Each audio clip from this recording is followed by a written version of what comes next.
JT.fr, fournisseur officiel de football. Bonjour à toutes et à tous et bienvenue dans ce nouveau JT Foot Mercato et on commence avec le focus du jour sur le Bayern Munich. Parce que le club allemand n'a pas encore fini son mercato malgré la signature d'Harry Kane récemment contre environ 110 millions d'euros. Pour autant, il reste encore quelques dossiers chauds à régler en Bavière et notamment le poste de gardien de but, car Manuel Neuer est toujours blessé et Yann Sommer est parti vers l'Inter.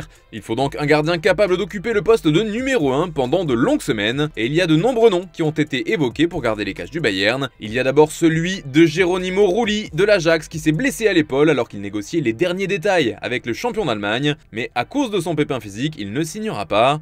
Le profil de Mike Maignan plairait beaucoup aux dirigeants allemands, mais pas sûr que le gardien de l'AC Milan et l'équipe de France soient d'accord pour composer avec le retour de blessure de Neuer, véritable monument au Bayern Munich. David De Gea serait aussi dans les petits papiers du board bavarois. L'Espagnol a l'avantage d'être libre de tout contrat. Autre gardien ibérique, Kepa Arrizabalaga a finalement choisi le Real Madrid, lui qui était la priorité de Thomas Tuchel au Bayern. Mais du coup, cela laisse la place pour Yacine Bounou. On vous en parlait déjà il y a quelques jours sur Foot Mercato. D'après nos informations, il est dans le haut de la liste des dirigeants bavarois, qui sont d'ailleurs revenus à la charge pour lui avec une nouvelle offre pour Séville. Reste à savoir si le club andalou acceptera celle-ci. Et pour finir avec les gardiens, le Bayern pourrait shipper un portier de Manchester City, et non, il ne s'agit pas d'Ederson. C'est bien Stéphane Ortega qui est suivi avec beaucoup d'intérêt par les Bavarois. D'après Ransport, il serait très chaud pour venir, car il aurait la possibilité de se montrer en tant que numéro 1, même si ce sera sur une période limitée. À part les gardiens, il y a quand même quelques autres dossiers encore ouverts, comme celui d'Ibrahim Sangaré. En effet, selon nos informations, avec la difficulté d'un transfert de Khéphren Thuram, Thomas Tuchel et consorts se tournent vers une nouvelle piste au milieu, en la personne du joueur du PSV Eindhoven. Il dispose d'une clause libératoire de 37 millions d'euros. Mais attention, sur ce dossier, il y aura aussi la concurrence du PSG. Côté départ, Eric Maxime Choupo-Moting pourrait bien se faire la malle. En effet, il est pisté par l'Inter et avec l'arrivée de Kane, le Bayern pourrait accepter de le laisser filer. Enfin, en défense, on vous en a parlé plus d'une fois sur Foot Mercato, mais Benjamin Pavard est annoncé sur le départ, pisté notamment par Manchester United, Manchester City et la Juventus. C'est le moment de vous poser la question du jour les amis, pensez-vous que l'arrivée d'Harry Kane va faire passer un cap au Bayern Munich? Dites-nous ce que vous en pensez dans les commentaires et on en reparlera demain. Hier je vous demandais si vous pensiez que l'OL allait se refaire la cerise cette saison. Et pour la plupart d'entre vous, c'est non, Lyon ne retrouvera pas l'Europe en tout cas, pas pour l'instant. Et puis on vous en parle depuis plusieurs jours sur Foot Mercato et c'est désormais officiel. Neymar est un joueur d'Al Hilal, il quitte donc le Paris Saint-Germain en échange d'un chèque d'un peu moins de 100 millions d'euros. D'ailleurs, sa présentation en Arabie Saoudite pourrait bien être historique. Le club saoudien préparerait un show jamais réalisé auparavant d'après le Daily Mail. Cela devrait être plus spectaculaire que la présentation de Benzema à l'Etihad devant 60 000 personnes. Le prix du show serait évalué à plusieurs millions d'euros afin de réaliser un véritable spectacle de son et lumière avec la possibilité d'un feu d'artifice et des spectacles de drones. Bref, une entrée en matière en grande pompe qui s'annonce pour la star brésilienne.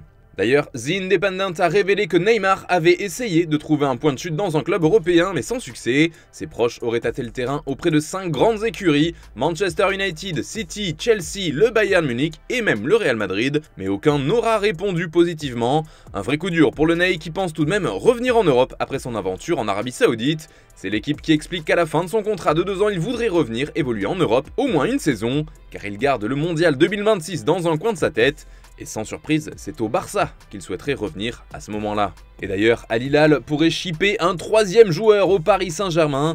Après Neymar donc, mais également Marco Verratti, avec qui les discussions sont en cours. Le club saoudien devrait bientôt faire une offre de 45 millions d'euros pour l'Italien.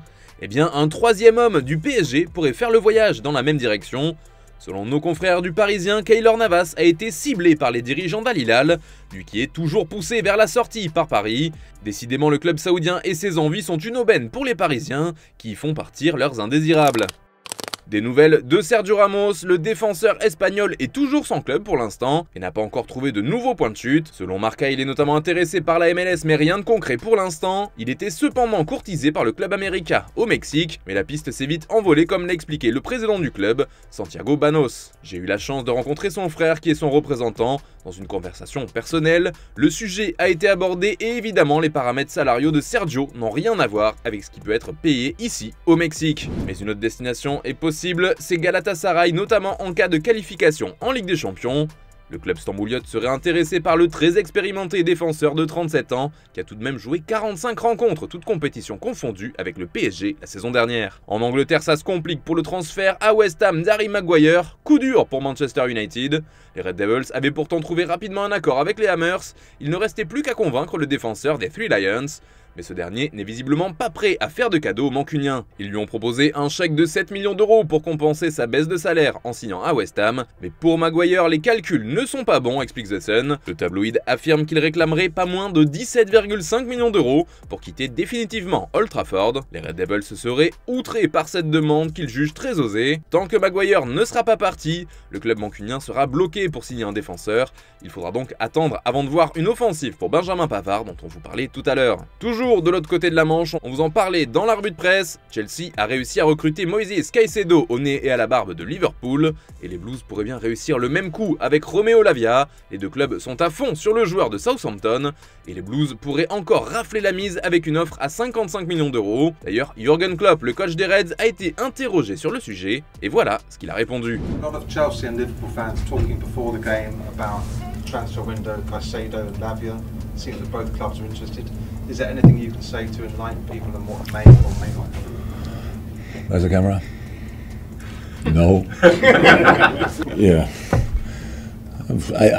I don't know. I have nothing to say about that, to be honest.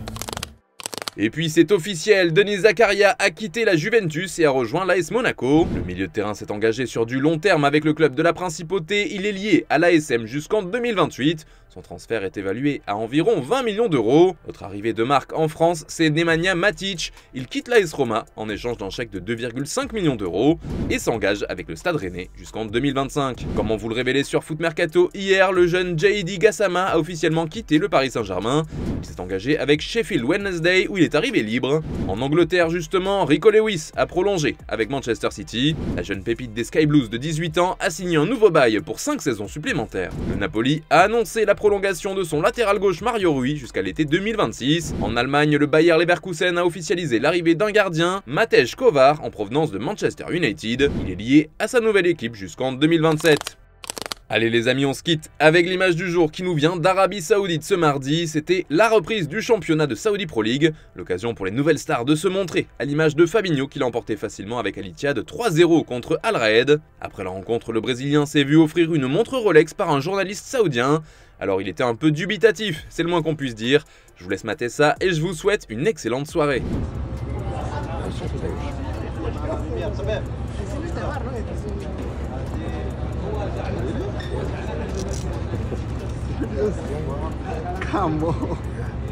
ريان يدي اللاعب فابينو هديه. Thank you very much. Thank